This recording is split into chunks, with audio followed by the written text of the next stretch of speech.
তাহলে বোঝা যাচ্ছে দাড়িটা এটা নবীর সুন্নত হিসাবে রাখে না, এটা ধোঁকা দিয়ে বোকা বানানোর জন্য রেখেছিল।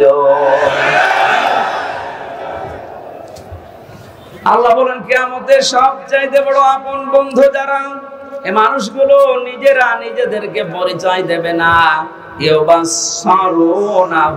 যখন তাদেরকে অন্যের দৃষ্টিগোচর করা হবে, সামনাসামনি যখন মানুষকে নিয়ে আসা হবে, মানুষগুলো সবচাইতে বড় বেঈমানি করবে যে না আমি চিনি না। আল্লাহ পাক বলেন ইয়াবাদুল মুজরিমু লাউ ইয়াফতাদি মিন আযাবি ইয়াউমিদিন বিবানি। এই কঠিন পরিস্থিতি যখন তৈরি হবে, মানুষটা নিজেকে বাঁচানোর জন্য ও যা আছে সব ফিদিয়া হিসাবে, জরিমানা হিসাবে দিতে রাজি হয়ে যাবে। আজকে দরবেশের কথা দেখেছেন যে আমারে ছেড়ে দেন, বাংলাদেশ আমি ঠিক করে দেব। মুক্তিপণ হিসাবে মানুষ ওই দিন সব দিতে রাজি হয়ে যাবে। পৃথিবীতে যত আপনজন আছে তাদের নাম আল্লাহ সিরিয়াল আকারে কিছু দিয়েছেন।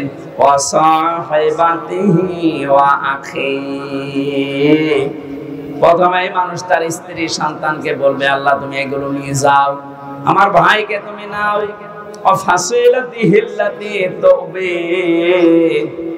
এই দুনিয়ায় যারা তাকে আশ্রয় দিত, দলীয় লোক, সামাজিক লোক, বংশের লোক, যারাই তাকে আশ্রয় প্রশ্রয় দিত, এই মানুষগুলোকে বলবে আল্লাহ এগুলো দিয়ে দিলাম। বলেন নাউজুবিল্লাহ। এ কথাকে আপনি 100 ভাগ বিশ্বাস করেন? বলেন। আমি আমার নিজের কথাই বলছি, আপনি নিজের সাথে এবার মিলাবেন। এই যে নিজের দলীয় লোকজন সব মানুষ দিতে চাইবে মুক্তিপণ হিসাবে।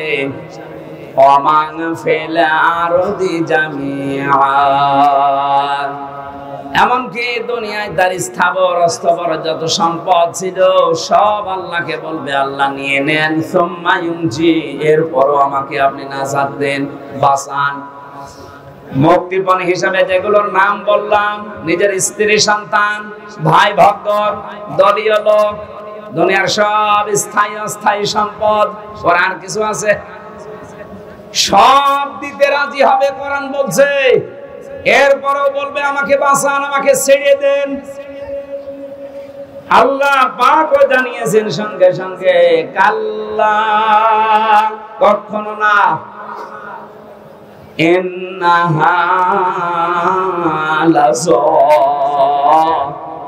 অবশ্যই আমি আল্লাহ তাকে জাহান্নামে লাজার দরজা দিয়ে প্রবেশ করাবো। জোরে বলেন নাউজুবিল্লাহ। তোকে আমি লাজাই দেব। এখন লাজা কি? আমরা এখানে অনেকে এর আগে শুনেছি যে জাহান্নামের স্তর আল্লাহ বানিয়েছেন 7টা। কয়টা? বলেন বলেন। জান্নাতের স্তর কয়টা? 100টা। আমরা তাই 8টা জানি। কোরআনে কারীমের ভেতরে 100টার উপরে জান্নাতের স্তর আল্লাহ সাজিয়েছেন। এর ভেতরে জাহান্নামের স্তর যেহেতু 7টা ধাপ, 7টা, এক একটা ধাপের আলাদা আলাদা নাম আছে। 3 নাম্বার যে ধাপটা তার নাম লাযা। আল্লাহ বলেন এত ভয়ঙ্কর এটা, নাযাআতাল লিশাওয়া। এই জায়গায় প্রবেশ করানোর সঙ্গে সঙ্গে মানুষের চামড়া খসিয়ে ফেলবে। বলেন নাউজুবিল্লাহ।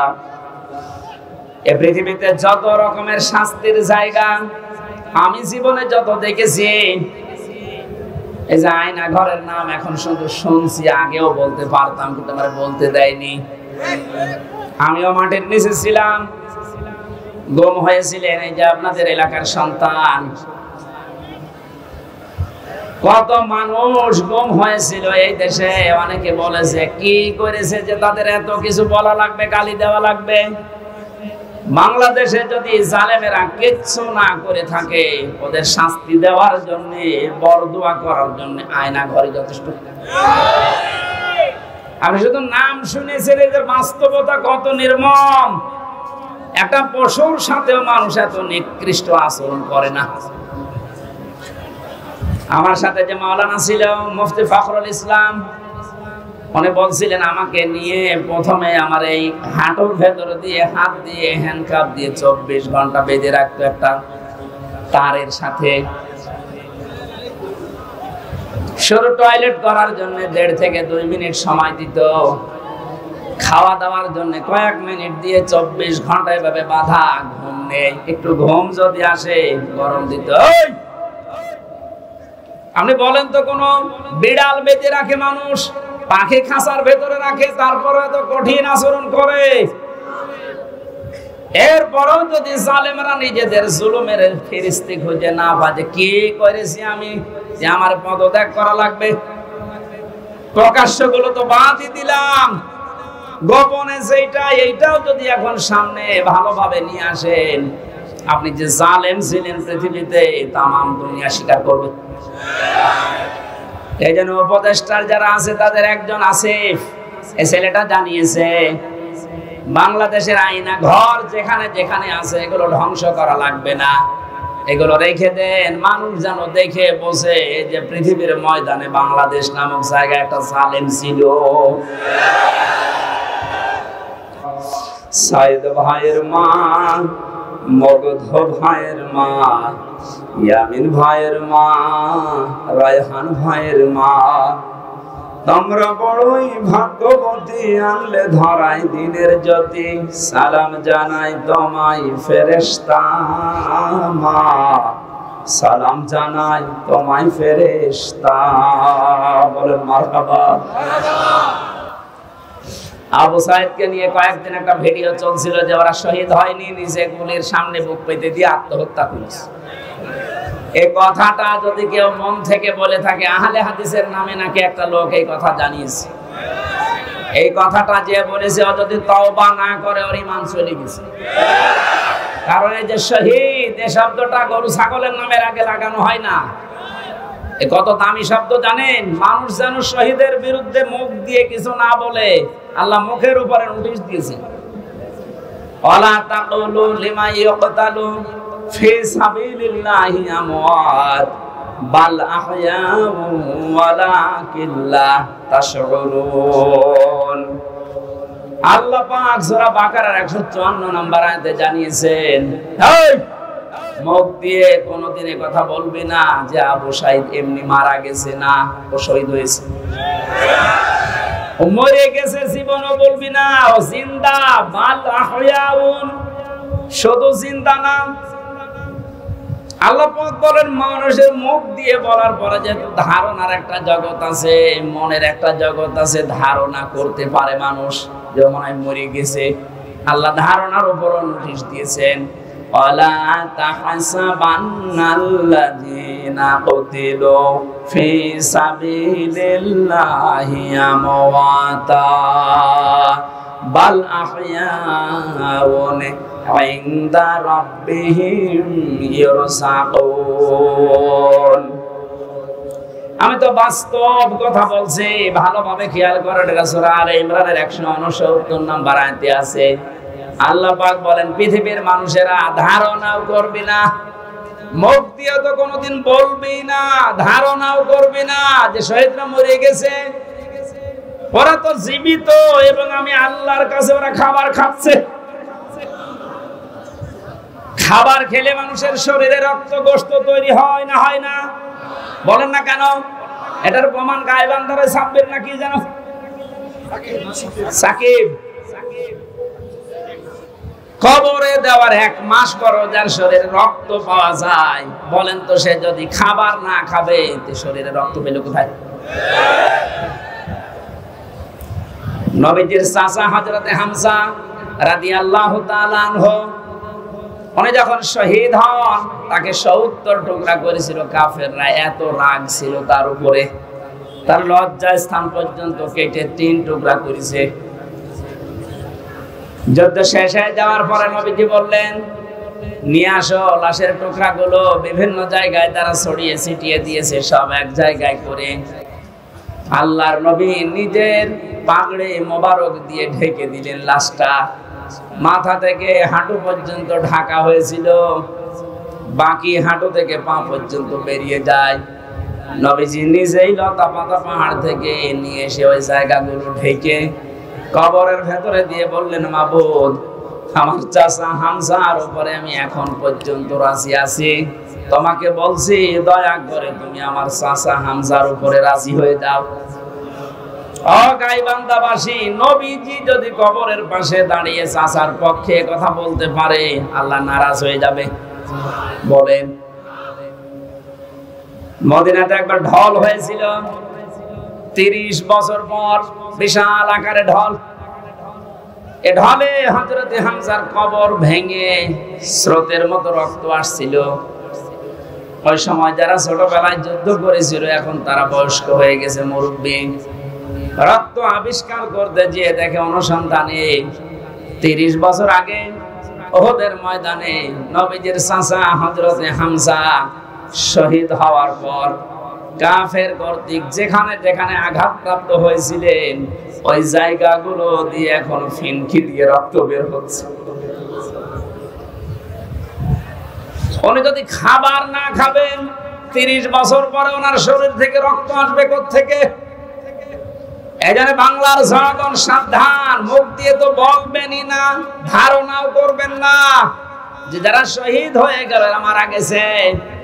কোরআনের পাখিকে আজ অনেকে বলে মরে গেছে, না উনি মারা যায়নি, ওনাকে মেরে ফেলা হয়েছে। মুরব্বির সাথে আমি 10 মিনিট দেখা করেছিলাম 22 সালে।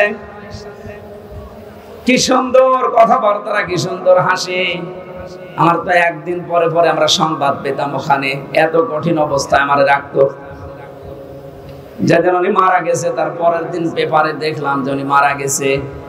বাইরে এসে দেখলাম যে ভিডিওগুলো হাসপাতালে নিয়ে আসার সময়, বের করার সময় যে হাসিটা দিয়েছিল, কোন অসুস্থ মানুষের মুখ দিয়ে ওই হাসি বের হওয়ার কথা না।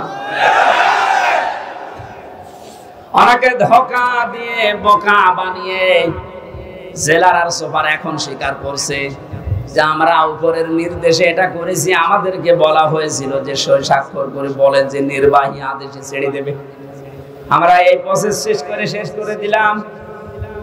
এই যে ডাক্তার মোস্তফা জামান নামে এই গোলাঙ্গার উপরের নির্দেশ পেয়ে শেষ পর্যন্ত সারা বিশ্বের আলেমদের মাথার মুকুট আমরা যাকে মনে করি, এই যে তাফসীর মাহফিলের জনক যিনি পৃথিবীতে, বিশেষ করে বাংলাদেশে হবে, তাফসীর মাহফিলের শব্দ শুনলে মানুষ মনে করে আল্লামা সাঈদী।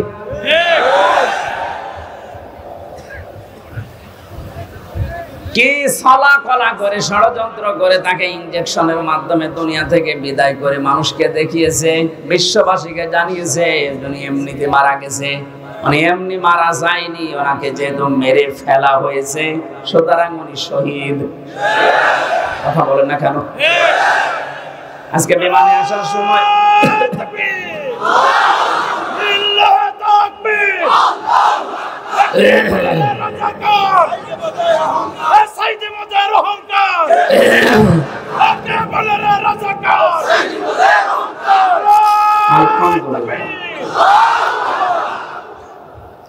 আজকে মিরপুরে নামাজ ছিল 10 নম্বরে, মিরপুর ঢাকা। নামাজ শেষ করে প্লেনে ওঠার পরে আমার পাশে যে লোকটা বসে আছে উনি আমারে বলছিল, হুজুর আমরা আপনার দলের লোক না, কিন্তু আমরা জানি আপনাদের আলেম কুলের শিরোন। লোকটা দেখলাম আল্লাহ রাসূল বিশ্বাস করে না, কথাবার্তা রাজা বুঝলাম। আমাকে বলছে আল্লামা সাঈদী আপনাদের কোরআনের পাখি বলে যারে জানেন, এই লোকটাকে এমনি মারা যায়নি, ওনাকে মেরে ফেলা হয়েছে। আপনারা যারা আছেন এই মানুষগুলাই চুপ করে, এই মানুষগুলোকে আপনারা বলেন এই ডাক্তার মোস্তফা জামানকে নিয়ে আপনাকে যে রিমান্ডে নিয়েছিল 10 দিন, ওরে 2 দিন নেন।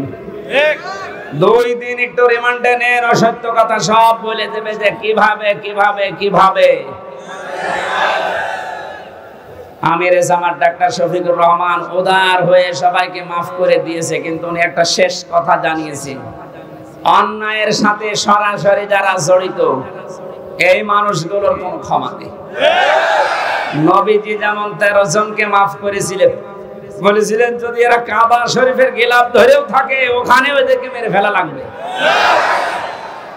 1500 বছর আগে যদি 13 জন এরকম হয় ১,৫০০ বছর পরে আমার মনে হয় এখন ২৬ জন হয়ে গেছে।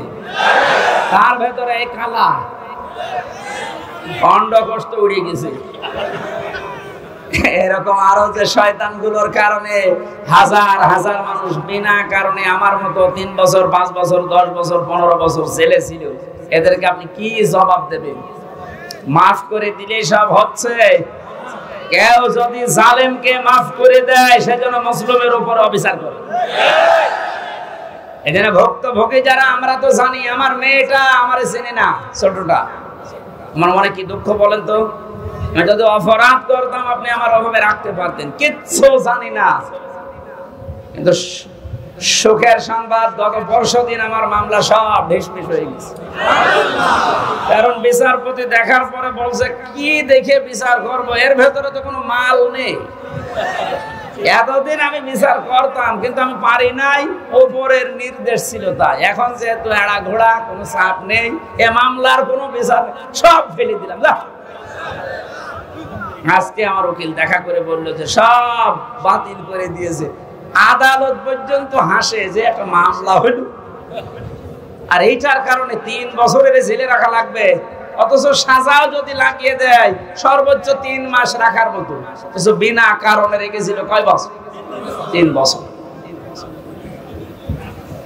আপনি তো মাফ চাচ্ছেন জনগণের কাছে, জনগণের ভেতর তো আমি একজন, আগে আমার কাছে মাফ চাবেন। আমি মন থেকে যদি মাফ করে দেই আপনি মাফ পাবেন। আমি যদি বলেন হুজুর আল্লাহ না, আল্লাহ মাফ করবে না, কারণ আল্লাহ আমার উপর ছেড়ে দিয়েছে, কারণ এই দায়িত্ব এখন আল্লাহর নেই। আল্লাহ তো হকউল্লাহ আর আমি হকুল ইবাদ। এক কথা বলেন,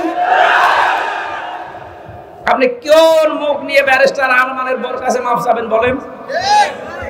আমান আজমির স্ত্রীর কাছে কি করে মাফ চাবেন? মহিলাটা আজ কত বছর অপেক্ষা করে না থাকতে পারে, গত বছর বিয়ে করে ফেলেছে।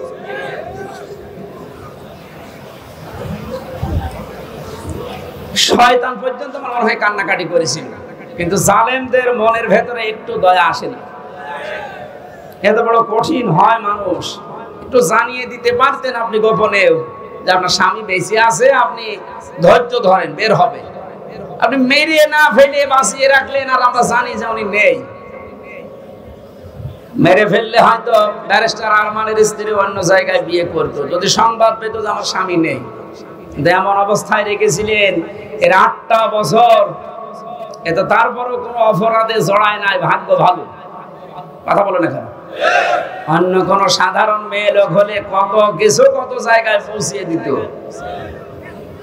৭৬ বছর বয়সে এখন শুনছে নাকি বিয়ে করবে, আর তাদের বয়স ৩৫ বছর ৩২ বছর। এই সমস্ত বয়সে নিজের যৌবনকে যারা 8টা বছর স্বামী আছে কি নেই এই দোদুল্যমান অবস্থায় নিজেকে কন্ট্রোল রাখতে পারে, এগুলো ঢাসাল ওলি। আর অনেকে ফতোয়া দিয়েছিল আল্লাহর ওলি মহিলা এই পৃথিবীতে একজন আছে, এদেশে যদি কেউ জান্নাতে যায় মানবতার কন্যা জান্নাতে যাবে। শয়তান এগুলো শুনতো আর হাসতো, আল্লাহ তুমি আমারে শয়তান বানিয়েছো। গাইবান্ধাবাসী যে আয়াতটা দিয়ে আমি কথা শুরু করেছিলাম, এবার আসেন আল্লাহ বলেন এই যে নাযাআতাল লিশাওয়া, এ দরজা দিয়ে প্রবেশ করার সঙ্গে সঙ্গে মানুষের চামড়া খসে যাবে। রিমান্ডে আমিও 10 দিন ছিলাম, আমাকে ওরা শাস্তি দিয়েছিল কঠিন, 11 ঘন্টা টাঙিয়ে রেখেছিল, চোখ কালো কাপড় দিয়ে বেঁধে, হাত হ্যান্ডকাপ দিয়ে, পায়ে ডান্ডা বেড়ি দিয়ে এমন অবস্থায় টাঙিয়েছিল আমি 4 ওয়াক্ত নামাজ পড়তে পারি নাই। একেবারে যে কোরআন আমার সামনে, আমি সত্য কথা বলছি, যোহর আসর মাগরিব ইশা আমি ইশারায় পড়েছিলাম, কারণ জানি না যে এখন যোহর না আসর। মাটির নিচে এমন এক ঘরে নিয়েছিল, ওখানে দিন রাত বোঝা যায় না। এই কঠিন অবস্থাতে শুধু জিজ্ঞাসা করতাম যে স্যার এখন কি নামাজের সময় হয়েছে, ছাড়ি দিত উপর থেকে, কিসের নামাজ পড়বা। যে কয়টা অফিসার আমি দায়িত্বে পেয়েছি, কয়েকটা এত খারাপ, এত জানোয়ার, আল্লাহর ভুল ধরতো। বলেন যে লোকটা আল্লাহর ভুল ধরতে পারে তার কাছে আমির হামজা কি?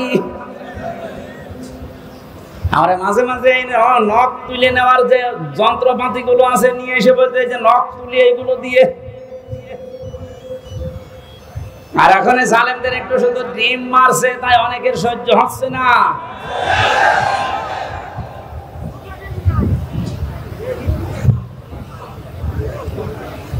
এত বড় কঠিন শাস্তির ভেতরে কেউ 8 বছর 10 বছর, আমি তো কান্নার আওয়াজ শুনতাম মাঝে মাঝে 7 তলা থেকে। কারারক্ষীরা বলতো, এমনকি ওখানে প্রশাসনের যে মানুষগুলো বলতো, হুজুর এখানে অনেকেই 2 বছর 3 বছর 5 বছর আছে, কেউ জানে না। আপনি যদি বাইরে যেতে পারেন বলবেন। কিন্তু ভাগ্যের নির্মম পরিহাস, বের হওয়ার পরে এমন এমন থ্রেট দিয়েছে, যদি কোনো কথা উচ্চারণ করি আমিও গায়েব হয়ে যাব। আল্লাহ যেহেতু নিচে দয়া করে এখন সুযোগ দিয়েছে, এ বাংলাদেশে শুধু ডিবি অফিসে না, এই ডিজিএফের দায়িত্বে যারা আছে, আর্মির এখানে মাটির নিচে আয়না ঘর না, এরকম বহু জায়গায় আছে, যেখানে যেটা আছে খুঁজে বের করে ওখান থেকে সবাইকে তাড়াতাড়ি মুক্ত করে দেন। এটা মানবতার সাথে সবচাইতে বড় অপরাধ, এই আয়না ঘর, এই গুম।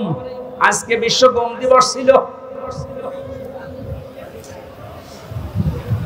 বাংলার মানুষেরা এই কঠিন কঠিন শাস্তির পরও আমরা ব্যারিস্টার আরমানের দিকে তাকিয়ে দেখলাম, ওনার মাথার চুল উঠে গেছে কিন্তু চামড়া ওঠে নাই। আর আল্লাহ বলেন নাযাআতাল লিশাওয়া, এই লাজা দিয়ে প্রবেশ করার সঙ্গে সঙ্গে মানুষের আগে চামড়া উঠে যাবে। এখন আপনি টের পাচ্ছেন যে কঠিন কত বড় ভয়ঙ্কর জায়গা। এই লাজার ভেতরে আল্লাহ বলেন তাদউ মান আদবারা ওয়া তাওয়াল্লা, তাদেরকে লাজা ডাকতে থাকবে যারা সত্যকে সত্য জানার পরেও পিঠ ফিরিয়ে চলে গেছে। এই দেশে 8:30 থেকে 9:30 থেকে আরম্ভ করেছি, এখন 10:30 বাজতেছে। 1 ঘন্টায় যত কথা বললাম, একটা কথা কোরআনের বাইরে, হাদিসের বাইরে মন মতো বলেছি। এখন উদাহরণ যদি দিয়েছি কোরআনের সাথে মিলিয়ে দিয়েছি। এই সত্য পথের দিকে আপনাকে আমি আহ্বান জানাচ্ছি। আমরা এক জালেম থেকে মুক্ত হয়ে পৃথিবীর আর কোন জালেমের হাতে ধরা দিতে চাই না। আমরা এখন কোরআনে কারিমের বাস্তব অভিজ্ঞতা দেখতে চাই। কারণ এই দেশটা 53 বছর স্বাধীন হয়েছে, বাবা চালিয়েছে অনেক দিন, আমরা দেখলাম। আমি দেখি নাই, মুরব্বি দেখেছি। স্বামী চালিয়েছিল, আমি দেখি না, কেন 92 সালে জন্ম। মুরব্বিরা দেখেছে। চাচা চালিয়েছিল, আমি দেখেছি না, কানে জানি না, শুনেছি। কথা বলছে না। গোবরটা তো দেখলাম, ভাবিরটাও দেখেছি। সবাই তো সবার মতো চালিয়েছে। এখন শুধু দেখতে বাকি আছে যে কোরআন দিয়ে দেশ চললে কেমন দেখা যায়।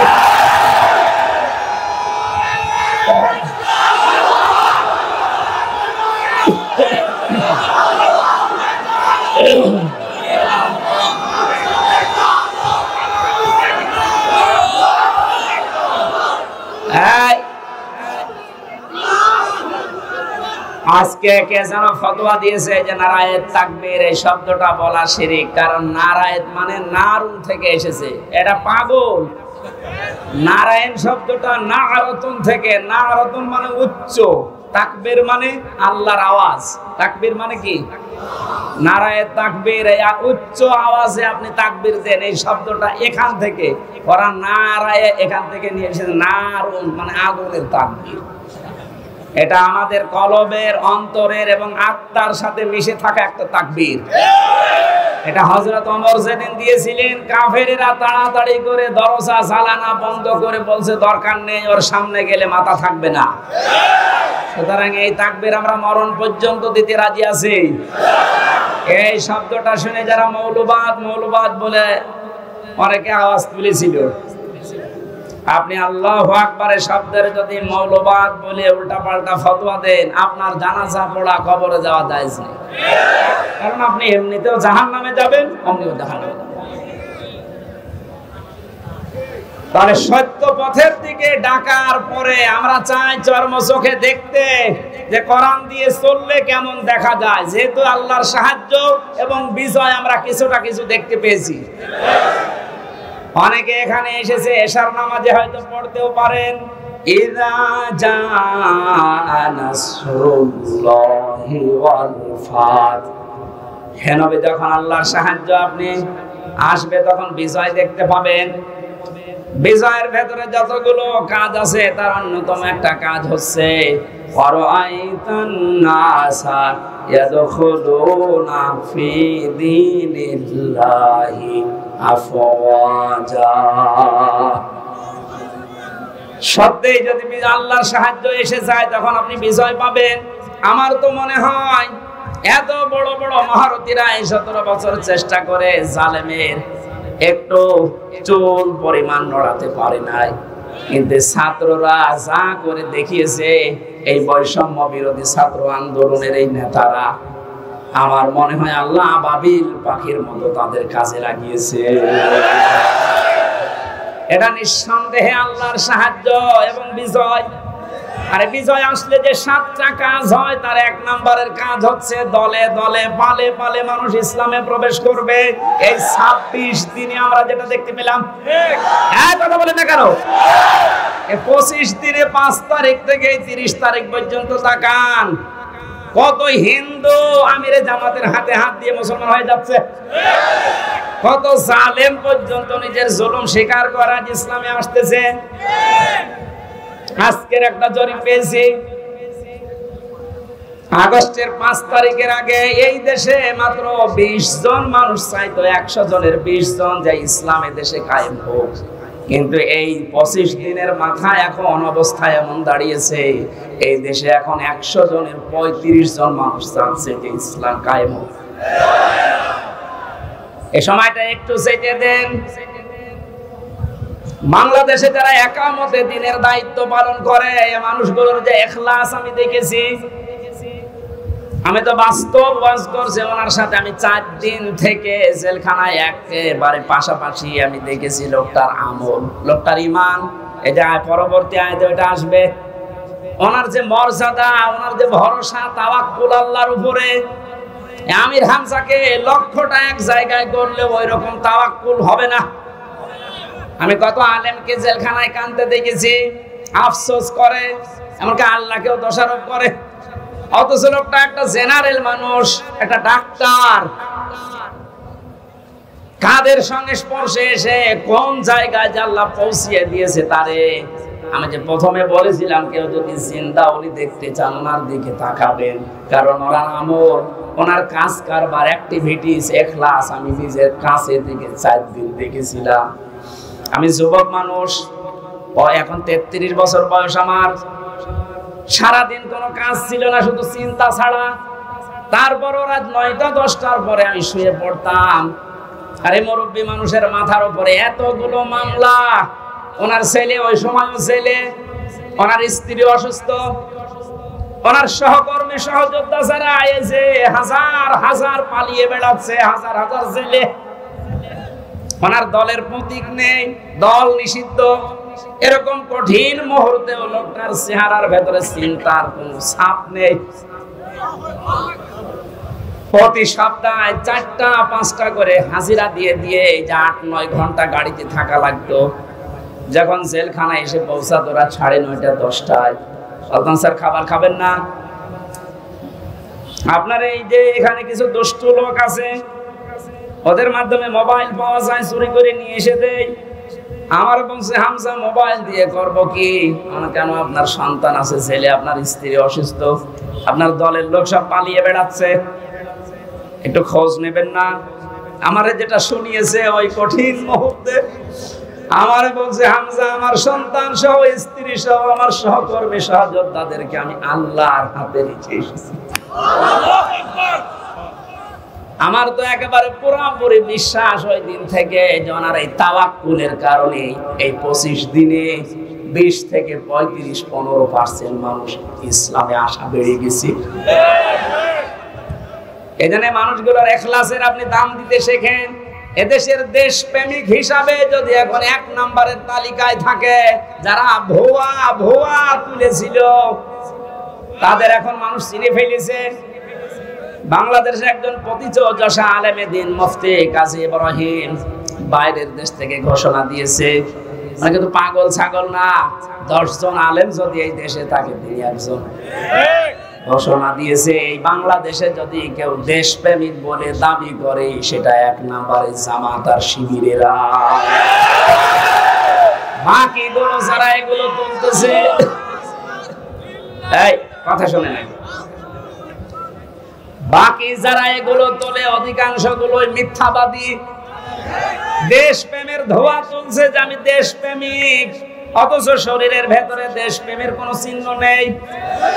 পায়ে যে জুতা দিয়ে আছে বিদেশি জুতা, গায়ে যে শার্ট দিয়েছে বিদেশি শার্ট, হ্যাঁ কথা বলবেন, এমনকি মাথার চুলেন কাটিং তাও বিদেশি, বিরাজ করে এসেছিল বিদেশি, এমনকি বিয়ে করেছে তাও বিদেশি।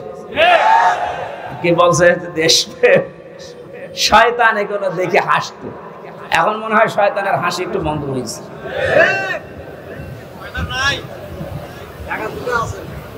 এখানে সত্য পথে আহ্বান করলে আপনার অন্তত কিছু না থাকলেও কিন্তু বিবেক আছে।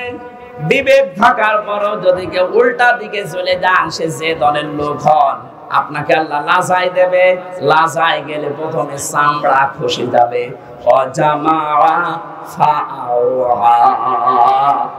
আল্লাহ পাক বলেন 2 নম্বরে দুনিয়ায় যারা মাল সম্পদ জমা করে আর মনে করে এটা স্থায়ী ভাবে থাকবে, এটা আজকে অনেকেই 17 বছর মনে করেছিল।